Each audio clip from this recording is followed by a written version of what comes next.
It's Tuesday, June 16th. In the headlines, Prime Minister Dr. Andrew Holness renews calls for affordable housing. In business news, we have your usual financial market updates. Regionally, Barbados' food import bill rises. And in sports, Jamaica's top athletes set for national championships showdown. This is the news on PBC Jamaica. I'm Simone Absalom Gale.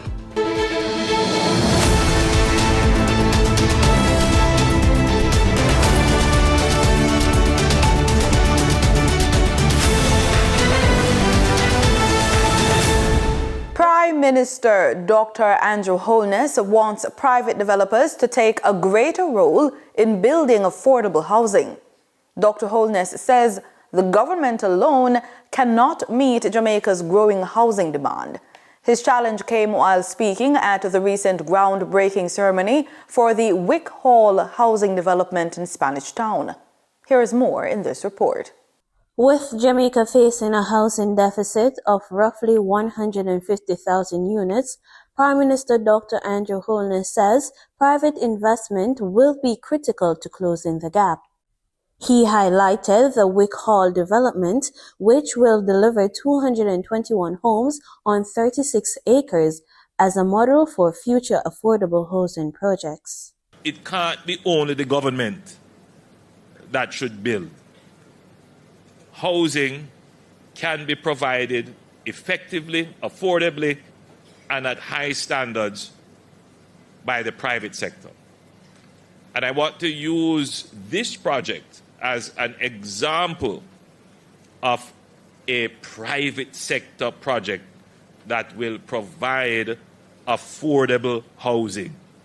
The Prime Minister noted that much of the private sector's focus has been on upscale developments, particularly in urban centers, and said more attention must be given to middle and lower income housing. Most of the effort of the private sector is represented in those lovely buildings that you see going up all around Kingston and St. Andrew, in Mandeville, in St. Anne, some we see in St. James. But that can't be the only effort of the private sector. We want to see the private sector operating in Spanish Town, in Maypen. We want to see private sector operating in St. Thomas, in building out houses. So let me use this project, therefore, as an example of what an enlightened private sector housing thrust could look like. Dr. Holness also challenged developers to use innovation and modern building technologies to reduce cost and make home ownership more accessible. We need to innovate and use the technology that exists to bring homes that the person who can't afford the $19, $20, and $25 million solution. We need to bring solutions for people who can afford the 5 and the 10 million. I throw that challenge out to the private sector. Building technology is rapidly improving. Government will partner with you in providing the land. Come with the housing solution at the price points that the average Jamaican can get access to housing, because that really is the crux of the matter. The Prime Minister said affordable housing is essential to reducing informal settlements and creating more organized, productive communities. Get involved in the affordable housing sector. Help us to provide housing for the Jamaican who is struggling to find a house but can't afford the $20 million. Maybe can do the $10 million with a mortgage support. Help us to bring in these solutions so we can have organized communities. Dr. Holness says the government remains committed to delivering 70,000 housing units, but stressed that achieving Jamaica's long-term housing goals will require stronger partnerships with private developers to increase the supply of affordable homes. Reporting for the news on PBCJ, I am Danita Rodney. Students pursuing construction-related fields are being encouraged to apply for the 2026-2027 Construction Scholarship being offered by the National Housing Trust, with the application deadline set for June 20. Assistant General Manager for Human Capital Management at NHT, Donetta Russell, said the scholarship aims to provide financial support to students while helping to develop Jamaica's future construction workforce. The scholarship provides up to $1 million annually per student and covers tuition costs and, in some cases, accommodation expenses. The program is open to students enrolled in accredited local institutions pursuing studies in civil engineering, construction management, architecture, urban and regional planning, quantity surveying, and other related disciplines. Community-based organizations, faith-based groups, civil society organizations, and NGOs across Jamaica are being invited to apply for funding under the Community Arranged Response Efforts Fund, the CARE Fund, which is now open for submissions. The fund was officially launched on Monday at the Jamaica Pegasus Hotel in Kingston. Health and Wellness Minister Dr. Christopher Tufton says the initiative will support projects aimed at strengthening families, promoting healthy lifestyles, encouraging positive health-seeking behaviors, and improving community well-being. The good thing about it is that there's enough of us to champion these causes. There are enough of us who believe passionately, who have a commitment to supporting initiatives that ultimately leads to the greater good of society and community.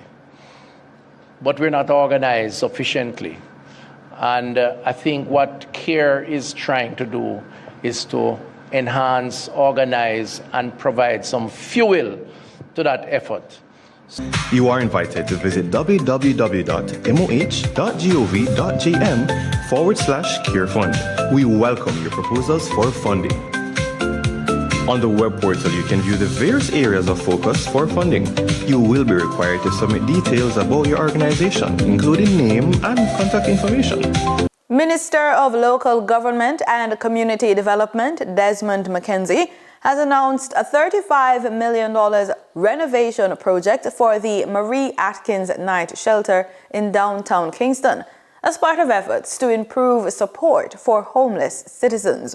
The project was discussed by Kingston's Mayor, Andrew Swaby, at a recent Kingston and St. Andrew Municipal Council meeting. He said the announcement is a welcomed one. This fund will support critical repairs and upgrade to the facility, strengthening its capacity to provide care and support to some of the municipality's most vulnerable residents. Importantly, the improvement will enable the shelters to accommodate additional persons, including individuals currently housed at the Church Street facility. He said once the rehabilitation is completed, the Church Street facility will return to its original purpose. Once restoration of the Marie Atkins Night Shelter is completed and persons are transferred there from Church Street facility, we will return the Church Street facility to its intended role as an emergency shelter during hurricanes and other disasters. In our Living Healthy report, Health and Wellness Minister Dr. Christopher Tufton has announced plans to expand cancer care services across Jamaica, following technical talks with the International Atomic Energy Agency in Geneva, Switzerland. The plans include upgrades to existing LINAC facilities, expanded mammography access, enhanced training for healthcare professionals, and improved support systems for cancer care equipment. The truth is we need to expand our cancer screening and treatment for Jamaicans because cancer is one of the faster growing illness categories, whether it's breast cancer, prostate, or indeed colon and other forms of cancers. So the discussions with the IAEA is to send a technical team to Jamaica to assess how we can expand in terms of new equipment. As I said, we have 2 LINAC. We would love to get an additional 4 over the next 2 to 3 years. Time now for the business report with Denise Williams.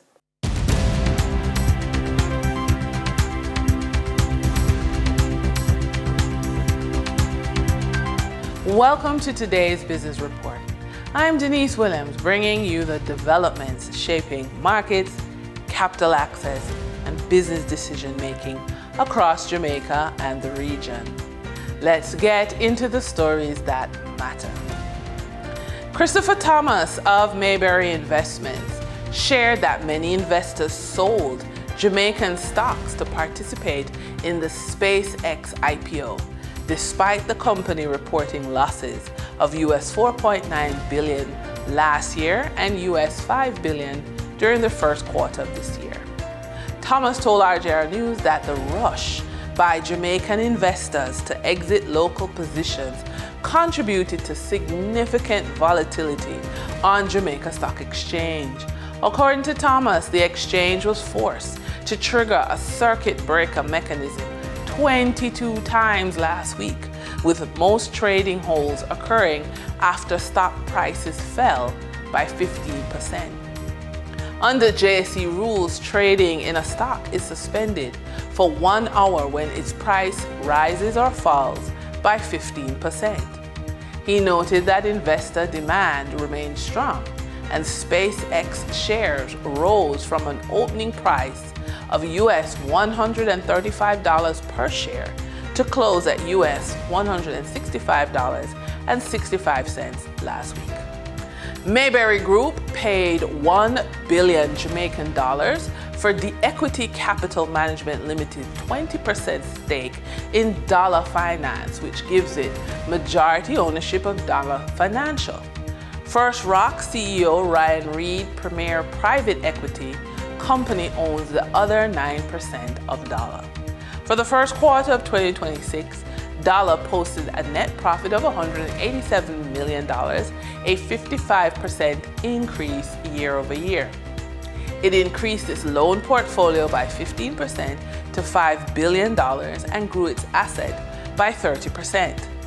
Mayers advised Our Today that he intends on investing in a number of diverse businesses, keeping faith in Jamaica's productive and business sector. The equity has 7 portfolio companies, including Elite Concepts and Solutions, MD Link, Johnston Development Group, M24 Investments, and Pinnacle Insurance Brokers Jamaica Limited. For the trading period of June 15, 2026, the most actively traded securities were Kentire Holdings Jamaica Limited with 14,878,146 units, representing 32.74% of market sales activities. Trans-Jamaica Highway Limited with 5,431,413 units, representing 11.95% of market sales activities. Productive Business Solution Limited US dollar ordinary shares with 3,989,602 units, representing 8.78% of market sales activities. Investor activity remained concentrated in distribution and transportation plays, signaling continued interest in dividend-producing and strategic assets. Turning to the foreign exchange market based on Bank of Jamaica data for June 15, 2026, Forex traders recorded significant activity with strong demand across major currencies. For the US dollar, trading margins reflected steady liquidity, with the US selling at $157.40 and buying at $159.02. For the Canadian dollar, moderate gains supported by $6.14 transaction spreads. The Canadian dollar sold for $115.26. That was bought for $109.12. The British pound saw continued volatility. It offered short-term trading opportunities of $1.63 in profits for the banks. The British pound sold for $212.58 and was bought for $210.95. These movements underscore the importance of cash flow timing and currency awareness for businesses managing import costs, debt servicing, or overseas exposure.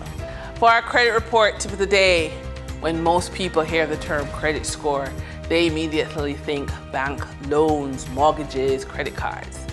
And while those are certainly important, a strong credit profile can do much more than help you borrow money.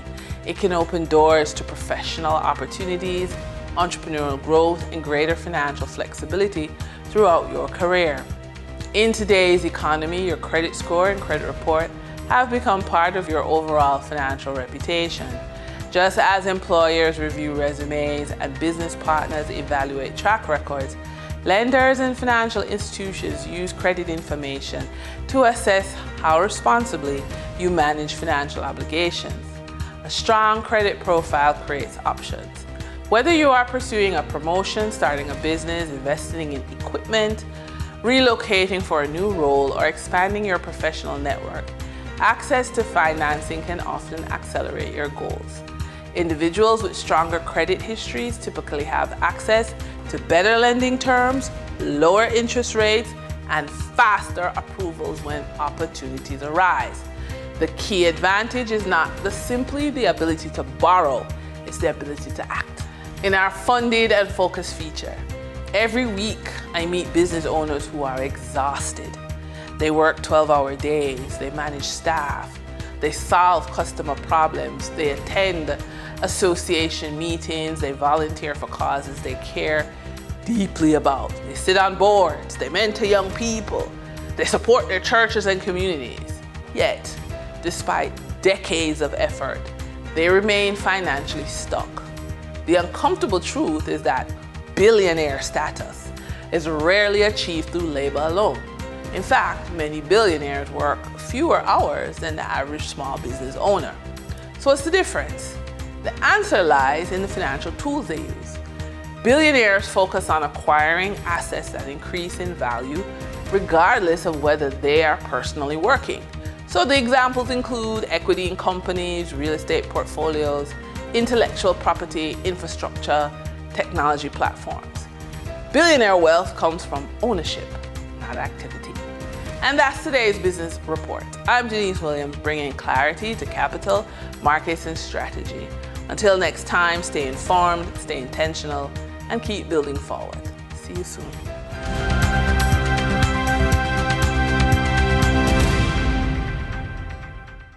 In regional news, Barbados' food import bill has more than doubled over the past 3 years, highlighting the region's growing dependence on imported food products. Agriculture, Food and Nutritional Security Minister Dr. Chantal Monroe-Knight says the country's annual food import bill has climbed from $6 billion to $13.76 billion. A figure she notes now represents about 5% of the region's gross domestic product. She was speaking at the opening of the United Nations Food Systems Investment Forum at the Hilton in Barbados. That's not small, that's not insignificant. But at the same time, there's another equation. And that equation tells us that if we invest in technology-driven agriculture, if we invest in solutions that are about changing the way our farmers and our farms operate, we can have a 15% change in that equation. And that is what we are committed to, and that is what government is bringing to the table. So we are not here today as governments and saying to you that we are coming cap in hand. We're saying to you that we are coming to the conversation again as partners, knowing where we stand and what we have to be able to bring to the table to leverage. Meanwhile, UN Resident Coordinator to the Eastern Caribbean, Simon Springett, told investors there is a real opportunity across agriculture, fisheries, processing, and logistics as a pipeline is emerging. Not perfect, not risk-free, but very real. And with the right structuring and the right partnerships, fully invested in.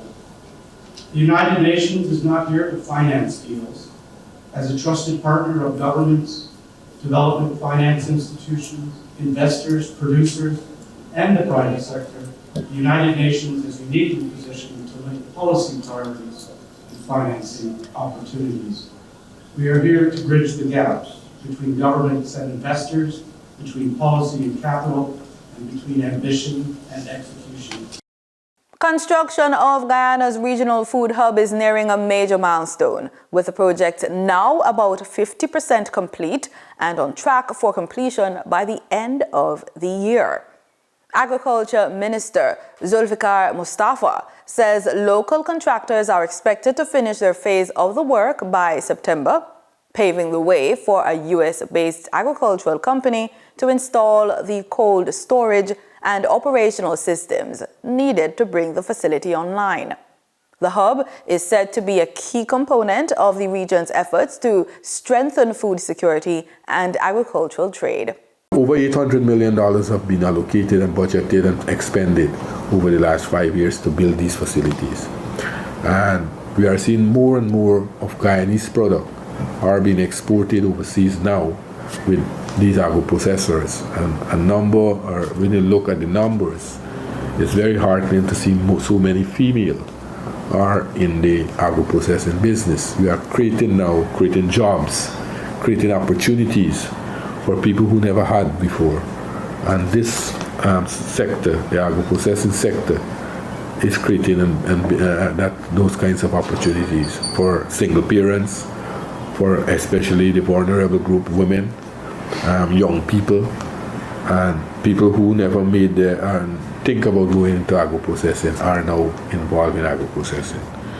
So over 2,500 farmers now are benefiting from the establishment of these facilities across the country. So not only one group is benefiting, you have a number of groups and the spin-off effect. And now our country is moving in the right direction in adding value to the products that we have been producing. For too long, as the President rightly said, for too long we have been producing primary product. We want now to add value to it, and Guyana is a country that we are moving in that direction. As we have built over 15 of these agro-processing facilities, we are now building a food hub. And that will accumulate the entire activities that we want to make Guyana that premier food-producing country in the region. In sports, we lead off with athletics. Jamaica's top track and field stars are set to headline the JAAA's National Senior and Junior Championships 2026 from June 18 to 21 at the National Stadium, with places on 6 international teams up for grabs. The championships will serve as the selection trial for Jamaica's teams to the Pan American Games, Commonwealth Games, and other championships. President of the Jamaica Athletics Administrative Association, Garth Gale, said he's encouraged by the strong commitment from the country's elite athletes. Among the leading male athletes expected to compete are world 100-meter champion Oblique Seville, Akeem Blake, Christopher Taylor, Hansa Parchment, and Demario Prince. The women's competition is also expected to be highly competitive, featuring stars such as Tia Clayton, Tina Clayton, Elaine Thompson-Herah, Sharika Jackson, and more. We switch to cricket.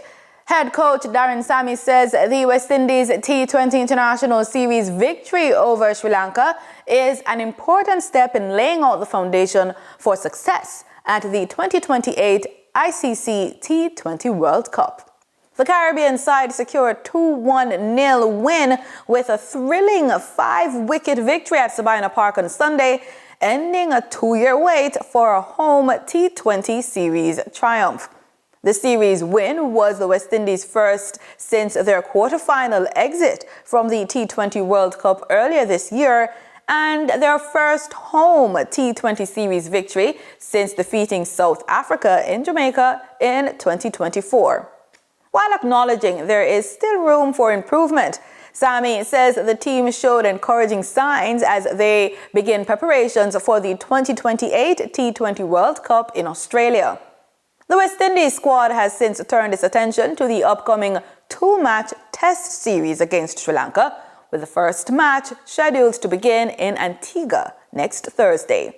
In football, stalemates marked the fifth day of the 2026 FIFA World Cup, with all four matches on June 15 ending in draws.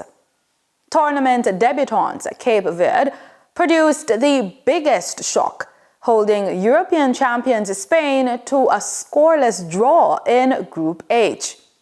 In Group G, Belgium rallied from behind to secure a 1-1 draw against Egypt. Saudi Arabia and Uruguay also played to a 1-1 draw in Group H, while Iran and New Zealand shared the spoils in an entertaining 2-2 contest in Group G.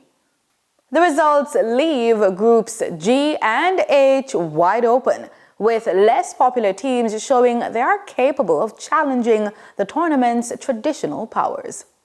And that's the news on PBCJ. You can follow us on our social media platforms at PBCJamaica. Thanks for watching.